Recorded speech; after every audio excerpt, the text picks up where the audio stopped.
So what do you call yourself? Welcome to the LaTangela Show. Hey. Hey, what can I do for you this fine day? This is your destiny. Hot, hot, hot. Right now. Welcome to the LaTangela Show. Kick it. Come on in and enjoy yourself. Right now. We gon' party like no one else. Welcome to the LaTangela Show. Hello. Morning, good morning, good morning, sunshine. How are you? Yeah. How are you? I'm even better now. Thank you so much for taking time out of your schedule to join me today. I know that you have been busy, you have been traveling, and I am just grateful that you have taken the time to pencil me in. Oh my goodness. The same goes your way. The same from me to you. This is all part of being in my business. So I am not taking time away from my schedule. You are part of my schedule. So I appreciate that. You know, earlier today, I was talking to Miss Denise and I was telling her how excited I am to have this conversation with you. I did some cheating and I went through and I was watching one of your TED Talks, and I am a bigger fan now than I thought I would have been from the jump. And I said, you know, you are such a deep thinker and you encourage others to slow down and to think. The art of storytelling is just something that you have mastered, but not because you've given it so much time, but because you're gifted with it. And some things people have is just a certain anointing, and you have that ability to do just that. And we are going to get that firsthand real soon, right here in the state of Louisiana. yeah, I am so excited to be coming to Louisiana. And thank you for your kind words. But I love what I do, and I went to school for it. As you know, we're born unable even to feed ourselves. So everything after we're born, we pretty much learn. And it's been 40 years of honing my craft, and I think the excitement of it, the excitement I feel, it really helps with creating what I create. So I think that goes not just for myself, but for everybody everybody who is working, with what they love. Absolutely. You Uh, know, courtesy of Warring Women, More Light Missions, Covenant University International, and Word of Faith World Ministries. Here in Louisiana, we're going to have the opportunity to take this journey, the Malaga Ship. Now, this is taking place Sunday, April 13th, so it's right around the corner. But I want you to tell me a little bit about the Malaga Ship, a story of Maine and the Middle Passage. yes, this is a fascinating and sad story about I was born and raised in Brazil, Mhm. mainly in the Rio de Janeiro metropolitan area. Then I came to the United States, not directly from Rio, but I came via another state called Rio Grande do Norte, which is up on the northeast corner of Brazil, sticking to the Atlantic. But anyway, the essence of it is I come from Brazil to Maine, and right here in Maine, there are these amazing stories connecting Maine with Brazil and Africa. And I was not aware of these stories early on. I've been in Maine for 37 years. And so I came to hone my craft as a movement artist, mime, and storyteller came later. I went to theater school. I got a degree in theater arts from the University of Southern Maine, just about 20 minutes away from where I live. And I was completely unaware of it because Maine is known as the whitest state in the Union. Okay. The whole state has about 1.3 million people, and the majority of are white. And that's always been that thought that it's always been that way after colonization. There are non-white people here, the natives, who were here at the time. But little by little, it became very white, and everybody kind of took that in as that's part of what conquering another area is. A lot of people from Europe comes in. The Mayflower and whatnot, and then it becomes very white. And because the Northeast was not involved with enslavement of Africans, that's something that is connected to the South. Well, the whole history has been turned upside down as of a few years now. When I say a few years, I could say maybe 10 years, from 10 years, within the past 10 years, it's been a lot of uncovering of New England's involvement in the illicit trafficking of Africans to the Americas, simply because New England is a powerhouse when it comes to shipbuilding. What do you think caused the unveiling within the last 10 years or so? A lot of people, scholars who have been digging and putting two and two together and realizing that a lot of the vessels that were built here in the 1800s were used. I'm not saying all of the vessels, but it is now known, it's a known fact that over 1,700 vessels were used in the trafficking of Africans. Because what happened was, in the 1800s, it was illegal to traffic. The British made it illegal in 1808. The Americans followed suit in 1807. Sorry, the British in 1807, the Americans in 1808.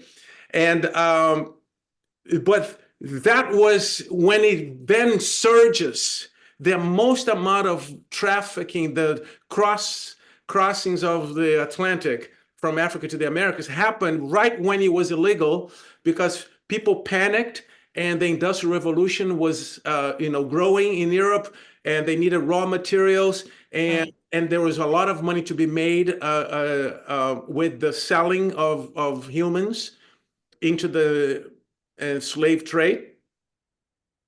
Millions of dollars made with the trafficking alone. And so it became the #1 industry in the world in the 1800s. The enslavement of Africans becomes, in the 1800s, the #1 industry. Wow. Everybody, even if you are not, I say this in the show, even if you're not for it, the clothes you're wearing came from it. The shoes you put on came from it. The It streets, was supported by you one way or the other, intentionally or not. intentionally or not.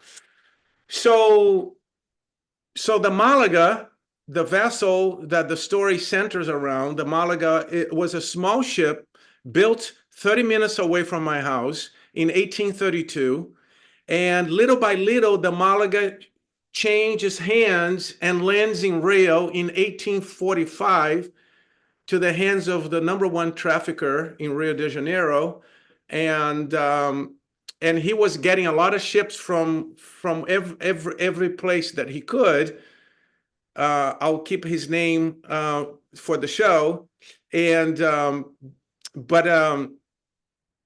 so that's the story of the ship. The ship comes from Maine, goes to my homeland of Brazil to bring our ancestors, my ancestors to Brazil.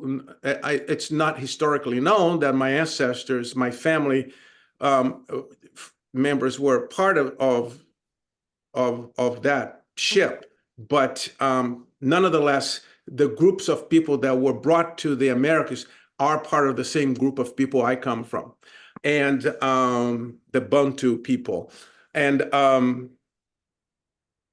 anyway, long story short, I come from Brazil and I come to Maine. So there's this this juxtaposition of my story coming here to become a storyteller, which I had no intention. I didn't even know what storytelling was. Storytelling was something we did on a daily basis at home in Brazil growing up. I didn't know there was a profession that you could have as a storyteller. That was news for me here in Maine when I started to come across storytellers. My whole purpose of coming to Maine was to study mime and movement. And then I want to talk about that, because that's not something that you particularly hear a lot of people saying. What was the interest to want to study mime or to even know that was an option? Because now it's very well, not a lost art, but a very unique art. What struck you about that to where you knew that was the move for you? Well, what struck about it, I took a class in Brazil, a mime class in Brazil, and a sister of mine, I have four older sisters, and one of them is a retired theater professor, and she Uh-huh. said, "Hey, I see you're very creative with the movements. You're always moving. You should try some mime. I have a friend coming in from France, and he did mime there, and he's teaching here for a week. You should take his class." So I took his class, and the rest was history. It's like I didn't want to do anything else with my life but mime. And I am very happy I chose that path with full support from my family. My family was always of the kind that said, if something tickles you to that level, you should try it. And then if you don't want it anymore later on, something else will tickle you just as much, and you just move on. And so mine gave me many gifts. It gave me the gift of putting my creativity somewhere, of creating stories without words. Mime is storytelling pretty much through body language, not sign language, but body language and movement and gesture, Right. and the illusions you create with the gestures. And so I was really bubbly about it. And little did I know that the state where I was living, not Rio, but the other state I mentioned earlier, Rio Grande do Norte, that's where I took my first mime class, is the sister state of Maine. And through a partnership and called Partners of the Americas. So I'm sitting here at this state in Brazil, not my home state, actually 3 hours by jet plane away from my home state of Rio. And the best mime in the United States lives in Maine, which is the sister state of the state where I am. And I applied for a grant to come and study with him. And I got the grant, and I came in 1988. And my life just took another leap, which was huge. The first leap was from Rio to Rio Grande do Norte, where I went to, moved away from my parents' home and wanted to try, new things and take care of myself. Yeah. And I actually lived with this sister who was a theater professor, And just to know that she saw something in you and said, you know what, you might want to try this. That's someone that loves you so much, they will nurture what they think could be Yeah, something big for you. yeah. Maybe you'll like it. If not, then don't worry about it. But to know that your family was so supportive and to say, you know what, if this doesn't work, something else will tickle you, that tickles me because it's just like, it's true. If you But love that's it, what you life, get it. If not, he'll be on to the next. that's right. And that's what life should be, right? For everybody. You do Yeah. something that you love to the best of your ability, as long as you can. And that landed me a scholarship to go to theater school here at the university. And then I start to blend mime with talking afterwards, because I wanted to tell some stories verbally with movement. I didn't want to turn them into a mime piece. I really wanted to, it's not everything that you have that you necessarily want to turn into a musical Right. or a song. You want to tell for what it is. And I wanted to tell those stories verbally, but the movement was always there. And that's the style that I bring to the Malaga ship story. Is the ship, I give the ship voice. So it starts very folk tale-ish, like in the woods of Maine. The trees are excited because they know they're going to become something else other than Yeah. trees. The lumberjacks are coming for them. And Grandmother Pine in the story is a seer of things, and she foresees what the trees are going to become. You're going to become a church. You're going to become a barn. You're going to become a neighborhood. You're going to, and then she foresees the ship for this grove of young pine trees. And so the story is told through myself, but little by little, the ship takes hold of the story and finishes the show pretty much. I So love to call this another level of edutainment. You're entertaining us, but you're educating us on so many different things, from mime to storytelling to creative thinking. I mean, because that's so creative to know that you're telling a story that is so historical, but yet is taking on the characteristics from a tree that can foresee what they will become, and then the things that they become, the things that they will do. I mean, that's deep. I love this. Like, these are the conversations that need to find us at our dinner table more often than not.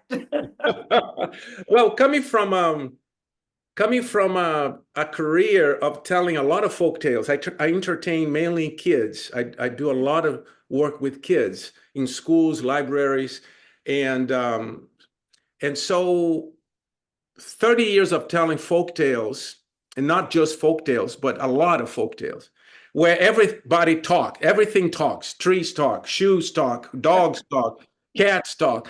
And I'm like, if I'm going to engage with the ship, if the ship is going to tell her story of being also sold into it, she's sold into the Middle Passage, just like Right. the captives, you know. Wow. It's completely at the mercy of the people selling her and buying her. So there's this very deep juxtaposition as well between the ship and the people she's carrying. I said, if the ship is going to talk, I have to create a way that the audience can buy into that. Why would a ship talk?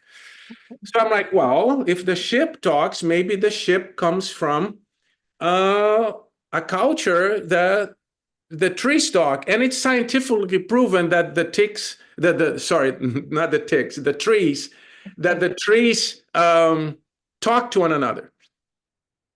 It's scientifically proven they communicate, that they are connected, root system wise, that they take care of one another. This is scientifically proven that the forest is one cohesive entity made by several plants, and the root system. I read an article a few years ago that one tree is not doing well, the other trees support it. Nurture it. They Yeah. nurture it. It's really incredible.